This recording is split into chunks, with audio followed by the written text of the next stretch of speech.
Good morning, St. Jude's. It's good to be with you as we celebrate morning prayer on this Trinity Sunday. Also appropriate that I'm sharing the bread of the Word with you today as I celebrate 8 years in the priesthood. It goes without saying that St. Jude's was an integral part of that journey, both as a student out of Huron College and also teaching me the ropes in terms of constructing liturgy and participating and producing homilies, the bumps of pastoral care when I did it well and when I wasn't so good at it.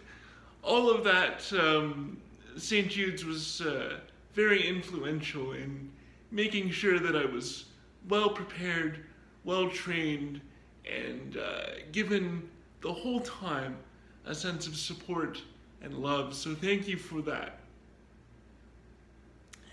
As I approach this day, obviously, anytime you approach an anniversary, be it ordination or birthday or wedding anniversary, there's always a chance that you have a desire to reflect, a desire to look back and see how some of the experiences that shaped you are now informing how you live your life and how you understand the world. And I definitely have that. I'm going to share a part of my story that I don't think many of you have heard. I know some did at a pastoral care meeting when I celebrated my 5-year anniversary. I told this story, so to all 5 or 10 people of you that were there, apologies for repeating myself, but this will be new to most of you. On the day that I was to be ordained, it was an interesting time. I had just come back from the Sisterhood of St. John the Divine in Toronto, which is a retreat center, and I was there with Carrie Irwin and Margaret Walker and Laura Lightfoot, who were ordained alongside me, and we had a wonderful retreat and a good time away to reflect and be together and be surrounded by the sisters in prayer. But as I headed home, something felt a little bit different.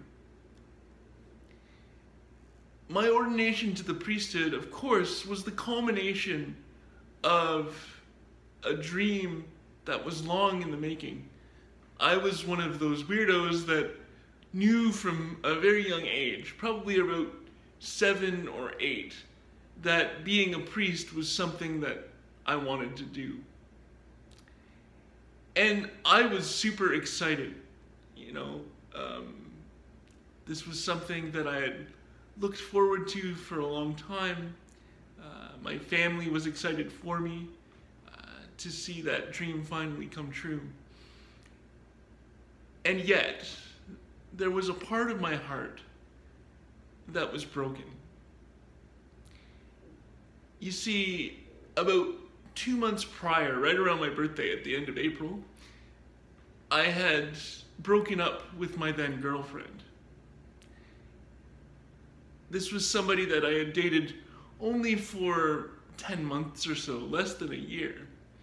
But it was somebody that I had come to rely on and love, and found out that in all likelihood, she was my best friend. We had shared everything together. And because we had broken up and because we weren't really communicating at that point, I mean, why would we? There wasn't any chance that she was going to be at the ordination. When I think about it now, I'm okay with it, and that's why I'm, sharing this story.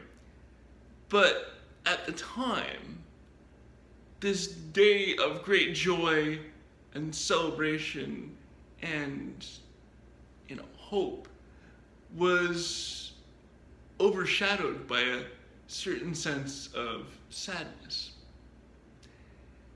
It was overshadowed by the fact that my best friend, my confidant, the one whose company I enjoyed the most, wouldn't be physically in the building when I realized my dream. And that hurt. And that broke my heart. So that even as I was surrounded by my family and I was surrounded by the clergy and laity of the Diocese of Huron, and there was much singing and rejoicing and, just excitement over 3 new priests in the diocese. I was aware that I was coming to this moment in my life, this entering into vocation with a broken heart, full of joy, full of expectation for the future, full of thankfulness that all of these steps had finally been completed. But knowing part of me was sad, part of me was heartbroken. And if I'm honest, if I reflect on it now, I think perhaps this is a similar thing, a similar feeling to what we have today. Amidst COVID-19, I have seen many wonderful things. I have seen people who reach out via phone and online forums to make sure that others are doing okay, whether they're friends that they've known for a long time or just somebody on the parish list that they've decided to call and check up on. I have seen people who have engaged in extraordinary acts of kindness. The whole idea of ninjaing, right? Doing something kind and totally taking somebody by surprise, not letting them know that that you have been part of it. You just kind of leave gifts where they are and let them enjoy the bounty which you have provided and which God has provided through you. And that's amazing to see. And at the same time, just like my ordination, a part of my heart is broken. I hear about the events in the States. I hear about the death, the murder of George Floyd. An innocent man who was accused, not even proven, to have counterfeited a $20 bill. And he was pinned down, a knee was placed on his neck, and it wasn't lifted until he died. My heart breaks for his family, for the Black community, for all of the people for whom this event has dug up so much hurt, so much pain. This is not heartache that is going to go away. This is a heartache that will stay with us, and rightfully so. It's a heartache that's meant to remind us that even in the midst of joy, even in the midst of goodness, there's going to be points where our hearts are broken and we are undone. So what are we supposed to do about it? That's a question that I think everyone is asking themselves. What do we do now? I think on this feast of the Trinity, we look to the God who loves us and forms us from the dust, who redeems us and gives us life, in whom we live, move, and have our being. In the faith that we profess a Trinity, a Father, Son, and Holy Spirit. 3 persons, one God. And I'm not going to sit here and try to unravel the entire mystery for us. I don't think that's the point of the feast day, or indeed of theology in general. I think the mystery of the Trinity is this. Love is perfected when we live in community. The Father and the Son work together so that the whole world can be saved and redeemed and made new. And the fire of the Holy Spirit is the love that unites the Father and the Son, that allows them to stand up for justice, to care for the widow and the orphan, to proclaim forgiveness to sinners, to say that the world that we experience now is not the world that we will always experience. There will be a time when all are brought to God's holy mountain. There will be a time when every tear is wiped away from our eye, when God's kingdom will come on earth, and his will, his gracious will and gentle and loving rule, will be done.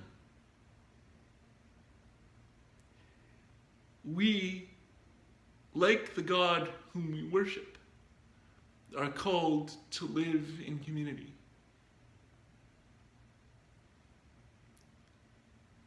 When the Father sent Jesus to live and be in the world, in the midst of all our messiness, he sent Jesus to the poor, the lame, the sick, those who were ostracized and outcasts from society, those, indeed, who were considered the minority.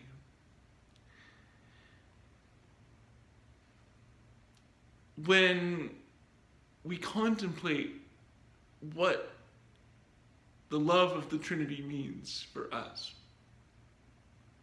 it means that we are called to love and be in community. If we're not, if we're trying to do things on our own, if we're trying to think that we can be the sole arbiter of what is true and what is good, we're not reflecting the life, the love, the image, or the likeness of God. We have to be with others in solidarity and hope and grace.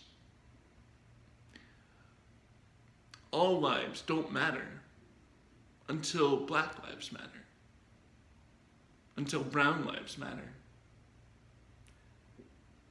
until Japanese lives matter, until First Nations lives matter. In our history of Canada, all of these groups have faced racism, discrimination, hate, and vitriol. Our lives only matter to the extent that we live for others. Our lives as Christians means that our lives are not our own. We, like Jesus, are called into the field to be with the oppressed, to be with the poor, to be with the minority. To recognize that when our heart is broken, it doesn't mean that there's going to be a lack of joy. It doesn't mean that everything has to be doom and gloom, but it does mean we have to pay attention. It does mean that when we hear lament, when we hear about injustice, that lament is real. And we need to take the time to listen. Just as the three members of the Trinity listen to and compliment one another. I mean, where would the world be if the Son didn't listen to the Father? If God heard Jesus' prayer for the disciples and just said, no, I'm going to do my own thing. They don't need to be one. They don't need to be protected. Right? That's crazy. What would happen if the Spirit decided all of a sudden to act on her own and try to do things independently? All of a sudden, disconnected from that love of Father and Son, the Spirit just becomes a bestower of gifts with no rhyme or reason. Right? The mystery of love is this, that the God who loves us, who formed us in his own image and likeness, calls us to be in community and in solidarity. We will have our hearts broken. We will hurt, maybe even for a long time. Those wounds are open and raw, and it fills us with sadness. But here's the difference. Led by the light of faith, we are told that the love of the Trinity will bind up all the wounds. That the love of the Trinity, shared in his community, which is the church, will be the place where God's kingdom is reflected and known, where all have worth, where all lives matter, because we recognize the diversity and the amazing contributions that everyone brings. And we strive for a time when injustice is no more, where people are judged not by the color of their skin, but by the content of their character.